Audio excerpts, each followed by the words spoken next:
Okay, we'll get to part 22 of Federalist number 10. I'll repeat the short paragraph that I read at the end of part 21. A republic, by which I mean a government in which the scheme of representation takes place, opens a different prospect and promises the cure for which we are seeking. Let us examine the points in which it varies from pure democracy, and we shall comprehend both the nature of the cure and the efficacy which it must derive from the union. So, it says we are going to establish a republic, which is different from a pure democracy. Remember, a pure democracy was a system of government that was in place, like, let's say, in ancient Greece. In the city-states, free white populations would get together, let's say, once a week or once every 2 weeks or whenever needed, and they would just vote on one thing or more than one thing, and they'd go after their business. But they would have to be there themselves, in person. Madison says that is crazy, that's not going to work. We need a republic by which you elect representatives, and those representatives, you delegate to them that this is what I think, this is what I think about government, this is what I think you should do, and you represent me for a number of years. And he says that is what the cure for the disease that comes with pure democracies.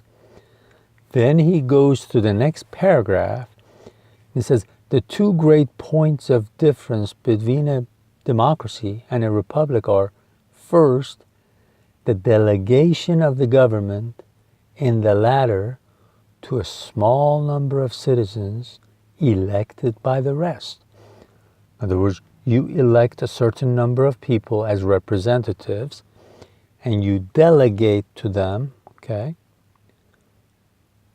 You give your voting power for a period of time, okay? For only a period of time so that they can vote on your behalf. When you delegate it, you use that word because you don't just hand it over for good, okay? You don't say, you can have my power for good for the rest of my life.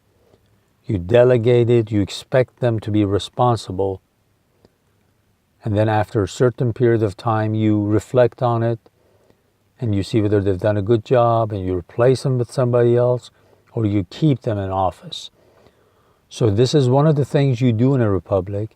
Secondly, the greater number of citizens and greater sphere of country over which the latter may be extended. And he says this is the second nice thing about the republic that we have presented you with in this Constitution, is that the larger the area, okay, the better your delegation will be, the better your representatives will work. And he will explain it here in the next paragraph. Okay? As you're looking on this map, okay, just remember, Vermont wasn't a state yet, okay? So you had New Hampshire, and Vermonters, the people who lived here, New York thought that they should stay as part of New York. But eventually it became a state itself. And as you look over here, look at the size of different states. This is Rhode Island, just this little piece of land right there, Rhode Island. This is Connecticut. This is Massachusetts. It comes all the way over here. And remember, state of Maine was part of Massachusetts then. This is New Hampshire, and that's New York. And over here is Pennsylvania. We don't have it in the map right there. But that is Pennsylvania right there. Okay. So he's saying the second way we're going to do that is enlarge the sphere. In other words, we're going to choose representatives from a large area, okay, instead of a small area.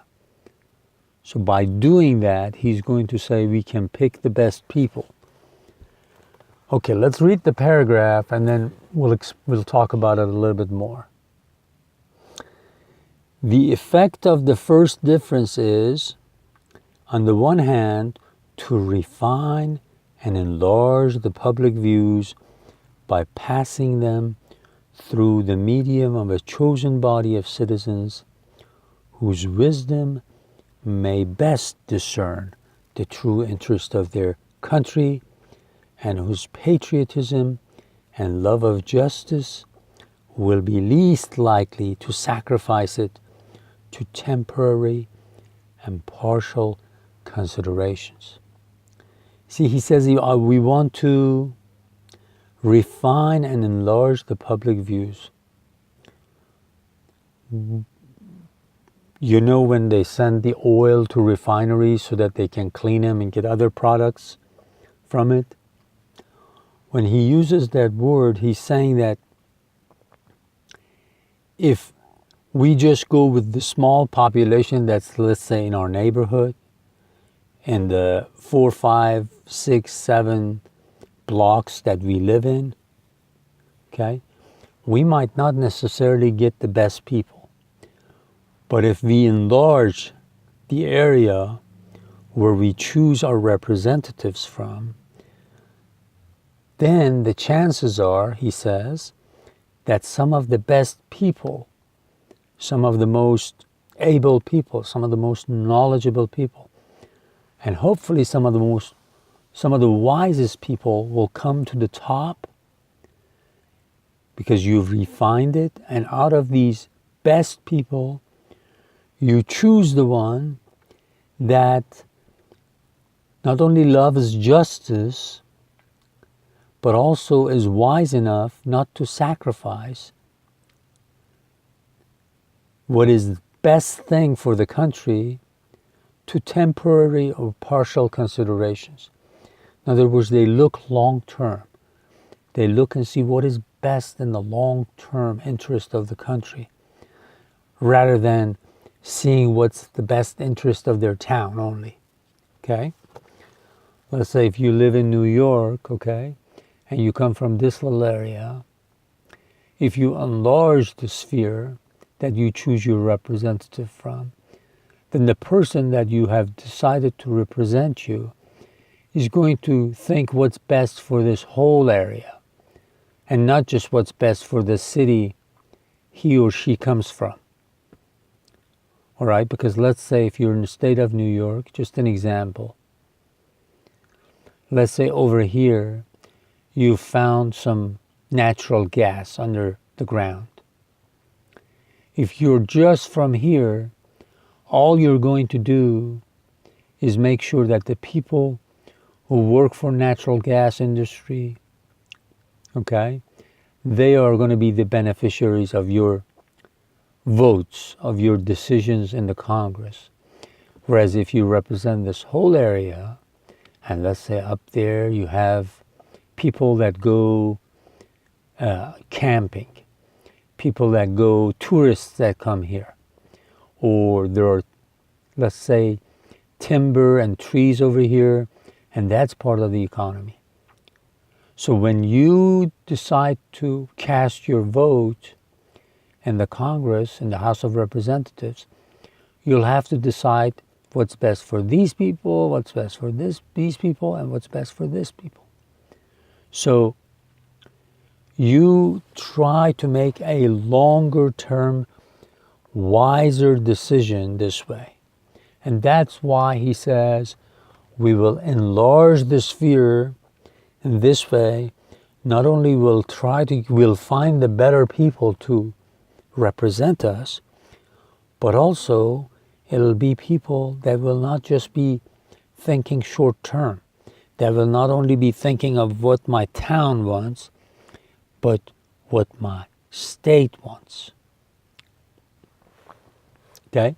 And so this directly relates to what we are doing by studying the Federalist Papers.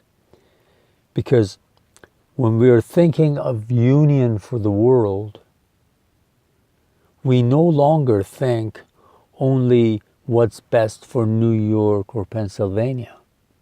How much natural gas can we get out of here? Okay? Or how much oil might be somewhere down underneath the ground. But you'll start thinking what's best for New York, Pennsylvania, Massachusetts, and everybody else in this area.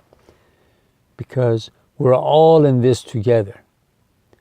We might just think that somebody has put this imaginary lines here and divided us into states.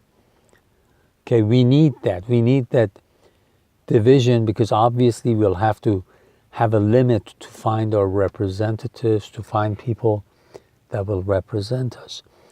But we'll have to think of wise people that think long term, think about our children, our grandchildren. Not only ours that are going to live in New York, because our grandchildren are not going to stay in New York or Massachusetts or New Hampshire. Next generation, they're going to move. They're going to move out of the United States.